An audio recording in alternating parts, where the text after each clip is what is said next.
Nenhum clube brasileiro é cobrado por bom futebol, por jogar bem como o Flamengo.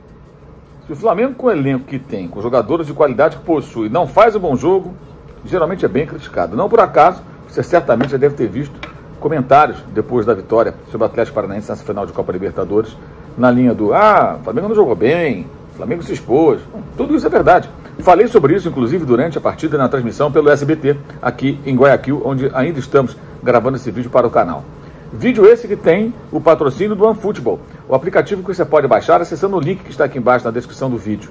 No OneFootball você vai encontrar conteúdo de graça, estatísticas de todos os jogos das mais importantes competições do planeta, inclusive dessa final de Libertadores, é claro, e você vai ver daqui a pouco, passando aqui do meu lado, os números de Flamengo 1, Atlético Paranaense 0, jogo disputado no estádio do Barcelona aqui em Guayaquil, neste sábado, que deu ao Flamengo seu terceiro título da Copa Libertadores. No OneFootball você também pode ver o Campeonato Alemão, Bundesliga, entre outras competições. Você tem vídeos, você tem matérias, você tem entrevistas, faça conteúdo de graça, faça o download do OneFootball.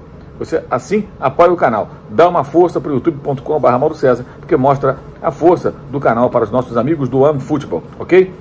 Então eu dizia, né, o Flamengo é um time muito cobrado por fazer bons jogos, jogar bom futebol. Eu acho que é natural que assim seja, pelo elenco, pela tradição do clube. O clube tem, de fato, uma trajetória de times técnicos, os torcedores cobram esse comportamento, futebol bem jogado, a não ser quando está com o elenco mais fraco, né? E, evidentemente, isso é inviável. Mas é curioso, porque o Flamengo ganhou 2 taças, agora, nessas últimas semanas, antes dessa Libertadores, a Copa do Brasil, na final contra o Corinthians, 10 dias antes, jogando mal a decisão. No caso específico da Copa do Brasil, foram 2 partidas. No jogo de ida, jogou até uma boa partida, jogou bem. Não venceu, mas merecia vencer, não correu riscos e levou muito perigo ao Corinthians com grande atuação, mais uma, do goleiro Cássio. Mas no jogo de volta, fez 1-0 rápido, foi dominado já no final do primeiro tempo, todo o segundo tempo pelo Corinthians, e sofreu um gol de empate, porque neutralizou bem as ações defensivas do Corinthians, time pouco criativo, de muita posse de bola, mas que criou muito pouco. Teve uma clara chance de gol que perdeu com o Roger Guedes e fez um gol ali naquela jogada de cruzamento, bate-rebate com o Juliano. Mas o Flamengo teve chances mais claras nesse jogo também. O que eu quero dizer? Mesmo quando o Flamengo joga mal, o Flamengo consegue criar boas chances de gol e tem conseguido até vitórias em função disso. E por que cria essas chances? Pela qualidade individual dos seus jogadores. Quando o coletivo vai mal, a qualidade individual acaba decidindo.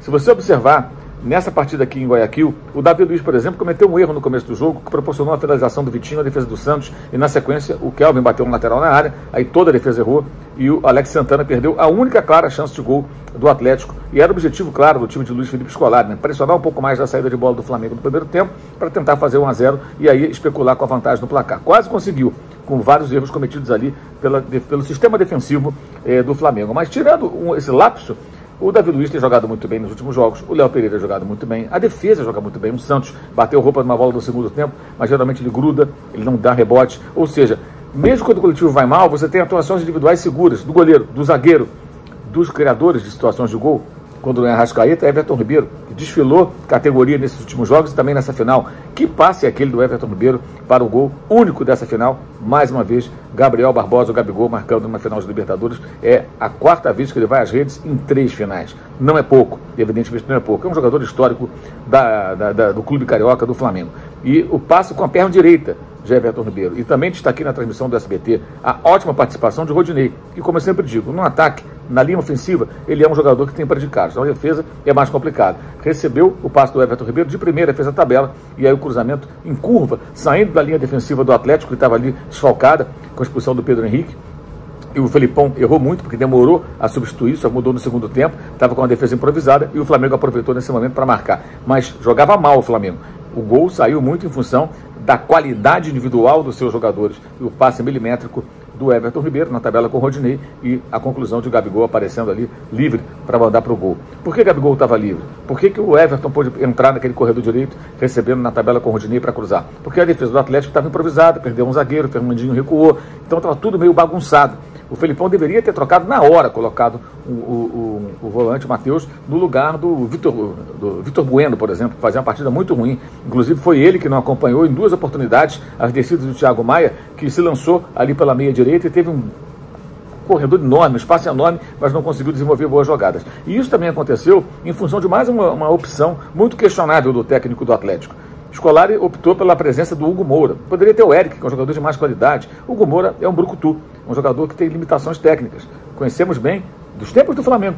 Não é um jogador com muitos predicados. Já foi expulso, por exemplo, no jogo contra o Palmeiras, quando o Atlético venceu por 1-0, jogando em casa, na fase anterior, semifinal da Libertadores. O Hugo Moura era a sombra do Arrascaeta. Onde ia Arrascaeta, seguia o Hugo Moura. Gente, esse tipo de estratégia de jogo, de você escalar um jogador que não vai jogar, vai só ficar perseguindo o principal talento adversário, ou um dos principais talentos do time adversário, isso remete aos anos 70. Né? Os que são mais ou menos da minha geração, ou até mais velhos, eles vão se lembrar. O Botafogo jogava contra o Flamengo, em dado momento, colocou Ademir Vicente, um volante. Não era mau jogador, mas para perseguir o Zico em campo. Onde ia o Zico? Ia o Ademir. O Zico não pegou na bola. No dia seguinte, os jornais só falavam sobre o homem que sabia marcar o craque do Flamengo. Pois é, o Zico se irritava, inclusive. No jogo seguinte, tempos depois, o duelo era Zico contra Ademir Vicente. Ademir Vicente novamente foi escalado com essa missão, mas aí o Zico entendeu, né, talvez discutindo com a comissão técnica, com os companheiros ou por si só, que ele tinha que circular pelo campo, arrastar esse jogador, se fosse para o meio campo, recuando para buscar jogo, fosse para a lateral do campo, para outra lateral do campo, e aí você vai abrindo espaço, que é menos um que joga, é menos um marcando. Você sai do jogo, tira o cara do jogo e abre espaço para outros jogadores. Quando o Arrascaeta começou a fazer esse tipo de movimento, aí começaram a surgir mais espaços. Eu acho impressionante que em 2022 eu me deparo na final de Libertadores com um técnico que coloca em campo um jogador com essa missão como se estivéssemos ainda lá, há meio século atrás praticamente. Enfim, mas essa é uma questão do Atlético, que foi um time que muito esforçado, muito aguerrido, mas também não jogou uma boa partida. Segundo tempo, ficou muito mais a expectativa por um eventual sucesso do Atlético na busca pelo empate, porque a vantagem era mínima, mas o Atlético não fez grandes jogadas. Ficou ademais, tinha um jogador a menos. E uma expulsão que aconteceu, justa, 2 cartões amarelos para o Pedro Henrique. Por que será que o Atlético tem tantos jogadores expulsos? Nos últimos 12 jogos e meio, eu falo em meio porque a expulsão aconteceu na metade dessa final. Então, você pegando os 12 jogos anteriores mais essa final, já na metade dessa final, então naquele momento 12 jogos e meio, 4ª expulsão, praticamente uma expulsão a cada 3 jogos. A cada 3 jogos um cartão vermelho. Nos 2 últimos jogos contra o Palmeiras em casa, pelo Brasileiro, na semana passada, e antes lá atrás, esse da Libertadores semifinal, o Atlético Paranaense teve jogadores expulsos. Um homem a menos, e aí o Flamengo acabou vencendo a partida, marcando o seu gol justamente naquele momento. Mas foi uma atuação muito fraca do Flamengo nessa final. Segundo tempo, o time tentou, buscou, né, um segundo gol, agrediu, atacou, teve uma clara chance com o Gabigol, que parou no goleiro Bento, a bola caiu no pé direito dele, né, aí tentou tocar na saída, o goleiro conseguiu bloquear o chute, e depois só tiros de média distância. Então o Flamengo não fez um bom jogo, mas a qualidade individual acaba pesando bastante quando o coletivo não vai bem. E conquista com merecimento essa Copa Libertadores. Um time que venceu todos os jogos, exceto o empate com o Talheres em Córdoba, sendo que esse jogo na Argentina foi na fase de grupos, não havia VAR.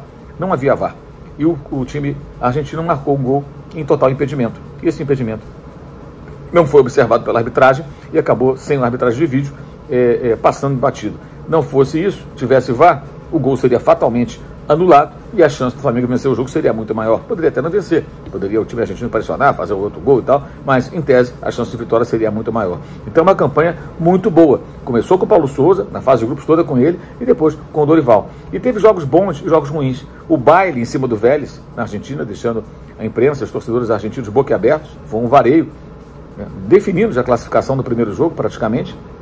E teve também um jogo muito ruim contra o Tolima, por exemplo. 1-0 gol do Andrés Pereira. Atuação fraquíssima do Flamengo. Escapou ali de perder e ganhou, sabe-se lá como, num chute improvável do jogador que voltou para o futebol da Inglaterra, hoje veste a camisa do Fulham. Então, o Flamengo teve momentos de dependência dos seus talentos, de bom jogo coletivo, show de bola, partidas fracas, mas ganhou. E no torneio mata-mata isso é muito importante. E fez história, né?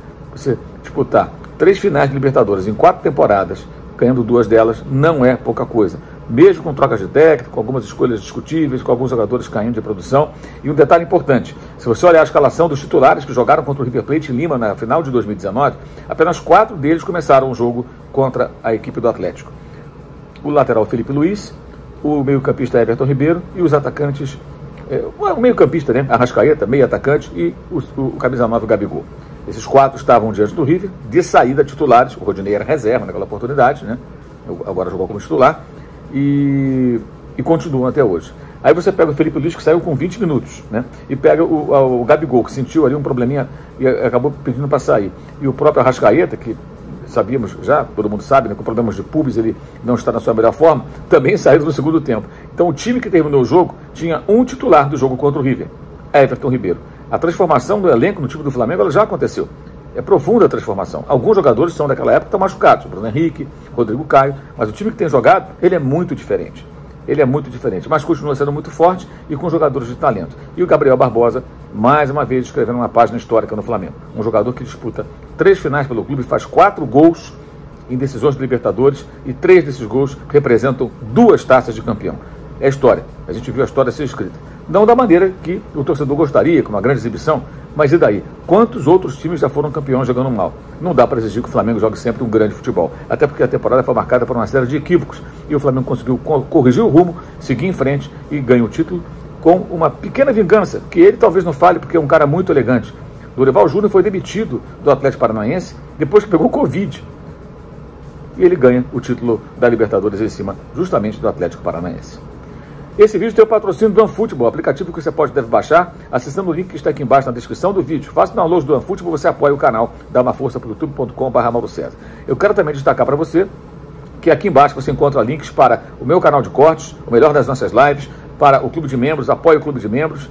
Tem a live de novembro chegando, live dos membros, vai rolar. Você também encontra o blog do Mauro César no Esporte, todo dia escrevo sobre futebol, o Uso 360, onde você encontra produtos do canal, camisetas, canecas, até camisetas como essa aqui do canal você encontra no Uso 360 e tem um cupom Mauro, você pode comprar com desconto, e o nosso curso online de jornalismo esportivo sempre disponível para todos os interessados, ok? Gravando esse vídeo aqui direto de Guayaquil, no Equador, Flamengo campeão da Libertadores da América, e seguiremos. Na quarta-feira tem live, isso mesmo, Flamengo e Corinthians, Campeonato Brasileiro, um jogo de festa certamente, e estaremos conversando sobre essa partida depois do jogo, e antes dela também vai ter live, por volta de 8h15, estaremos conversando também sobre o Flamengo campeão da Libertadores e o reencontro com sua torcida no Rio de Janeiro, diante do vice-campeão da Copa do Brasil. Parabéns a todos os rubro-negros pelo título, seguimos em frente, obrigado por você apoiar o nosso canal, valeu, daqui de Guayaquil, Equador, saudações.